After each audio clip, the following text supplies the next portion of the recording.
Rest has to be one of the most productive things that you can do, especially as a projector. And I know that goes against everything we have learned. It has been hustle, grind. If you're sitting still and not doing anything, then what are you doing? You're not producing. And that could honestly be farther from the truth. I need rest. I understand that my own energy signatures work in bursts. And in those bursts, I can get a lot done. I can be focused, I can be dialed in, and then I need to take a hard step back. So one of my favorite self-care things that I love to do is nap. One of my things that I talk about is I have a skill set, and being an avid rester is one of those skill sets that I have continued to perfect over time. And when I really understood this piece of my human design, so many things came together. There was so much clarity, because being able to have that permission to rest lets me be better. It allows for me to be a more effective healer, business owner, parent, spouse, community member. If I get so focused on going, I just burn out. And I burn out in a way that it takes me down really hard. And that usually is my body getting really sick. And so now I understand this. And I have the permission to take the actions that I need and know that in my rest, I am productive. So welcome back, you guys. Melissa Moon here, the intuitive projector. We're just seeing things in a different way. We're talking about holistic health and business, how all of this works together to create an extraordinary life. And, when I talk about the philosophy of what I'm doing, it's about ease. It's about alignment, and it's about flow without having to force things, without having to jam a round peg in a square hole, which is something that I felt like for a long period of time. I was like, man, I just don't fit the mold, and I'm not really understanding why. Now I get it. And now I get it in a way where I can be more effective for sharing my gifts with the world. And I hope that you're also finding that as well. We're coming out of a time of work hard, play hard. There's some value to that. Yes, there are times to push, times to make sure we get it done. And as a projector, I know I can do that. But then I have to counterbalance that with so much rest. Versus like someone who's a manifesting generator. They can go and be in bed at 10 o'clock at night and be like, what are we doing tomorrow? For me, I'm like, please just let me go to sleep. I just want to go and I want to rest. And I want to just enjoy the breeze and the trees and a nice cup of tea and be within myself and bring my energy back to myself. So, hustle culture versus rest culture. Both are productive. But what works best for you? That's what it really comes down to, is what is it that works best for you? And we all work best in different ways. And when we figure out what works the best, then we just get to adjust the journey accordingly. And when you can voice and communicate what works best for you, then you can not only meet your own needs, but you can meet the needs of others. And others can meet the needs of you. If we're running a household, or if we're running a business with employees or clients, like this becomes a really important piece of how we run our daily routine, how we run our daily systems, how we take care of ourselves, making sure that we are connected to and pointing to that North Star about why we're doing what we're doing. So, that might ruffle a little feathers. We tend to, in our society feel guilty and shameful and beat ourselves up if we say, hey, I need to lay down for a 10-minute nap. You know, so many people have a hard time with that.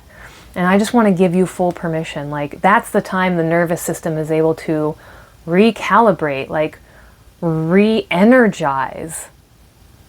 We want to be energized. We want to have energy coming from the vitality of our system, not extra caffeine, not stress hormones. That's just a bad strategy over time. It doesn't work over time. And I don't think it works for anybody over time. Like, understand how you need to rest and how you need to work. And when it comes down to it, you know, how is it that we don't just have, do, be, but we're living a life of being and doing and then having? Culturally wise, we are have, do, beers. We are, you know, in a lot of analysis in life. We just want problems to go away and be fixed. People tend to suppress their emotions, right? If we get too emotional about something, it gets in the way. There's a lot of resisting of intimacy and ignoring the pain. Working now and playing later. We just stuff it and just stuff, that stress, that stuff.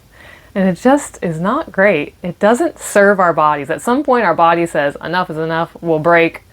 And then you got to pay attention to it. Then you got to deal with the sickness or the injury or your life falling apart all around you. So how do we not get there? How do we avoid that pain instead of just embracing what needs to be done? So, or maybe, I don't know, retract that. But like, how is it that we find more ease and alignment in what we're doing? So I come from a philosophy of be, do, have. And in the be, to, do, have, we have supreme body wisdom. We are listening to what our body is saying and telling us.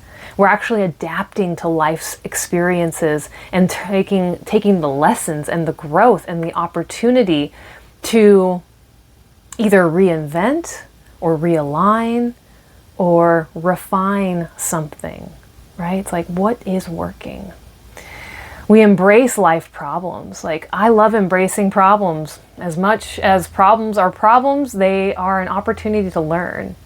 You know, within the problem lies the solution. So how do we see things in a different way? How do we adjust our energy accordingly? How do we respond versus react?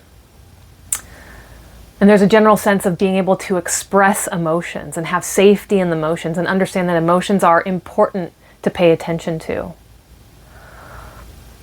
There's a level of initiating intimacy, and intimacy can look like a lot of things. Intimacy can just simply be us looking at each other in our eyes for more than 10 breaths.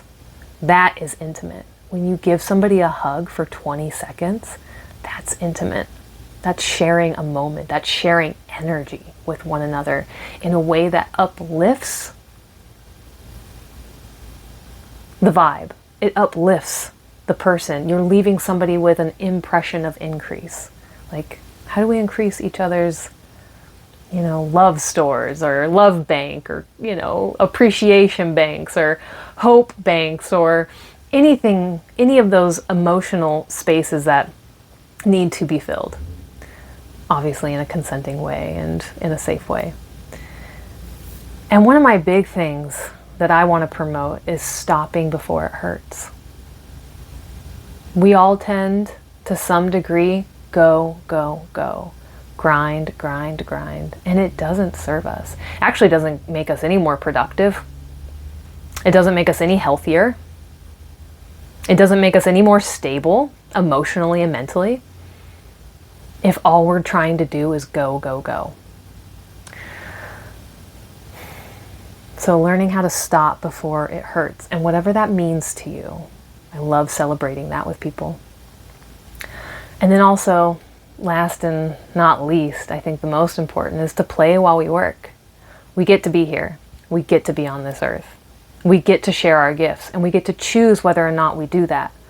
And the work that maybe you're doing at the moment, it might not be your ideal job or ideal career. But how do you shift your perspective?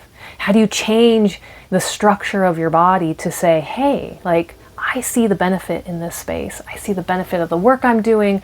And if anything, it is allowing me to have a roof over my head and gas in my car and food on the table.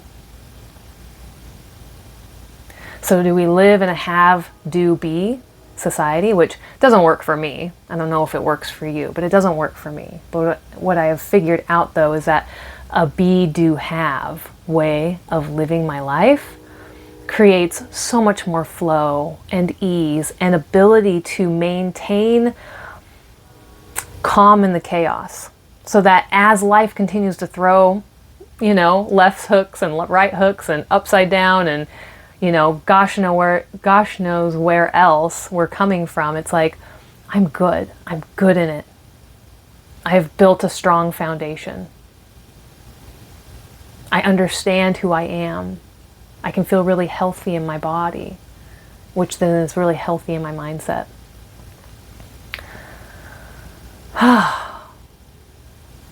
Yeah, I love that.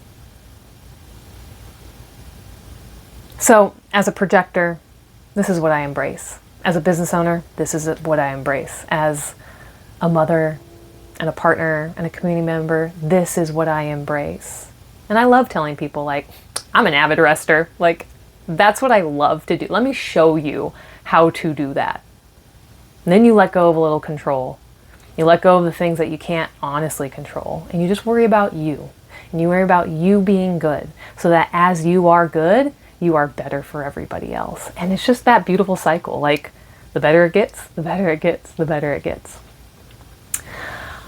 I have a video, I'm going to link it in the description below, for my process. I talk a little bit more extensively about who I am and where I've been and what's led me into this work, and maybe some beautiful takeaways that you can start implementing your solid, firm foundation, so that you know where the alignment is and where there's more ease and flow, so you can just be in your day. And then do the things that feel aligned, so that you can have the life, the health, the business that you know you can create. We are incredible creators for this world, and understanding that it comes from the inside out, that's where it starts. And that's where it gets really exciting.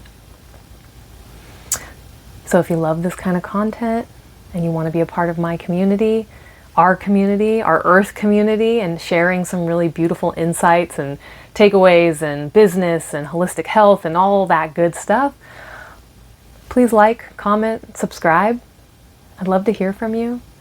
I'd love to hear where my projectors are, and if you've felt this as well in your life and in your business, and if you needed this permission, let me know. Give me a thumbs up if you definitely needed this permission to rest and just take a deep breath in and out.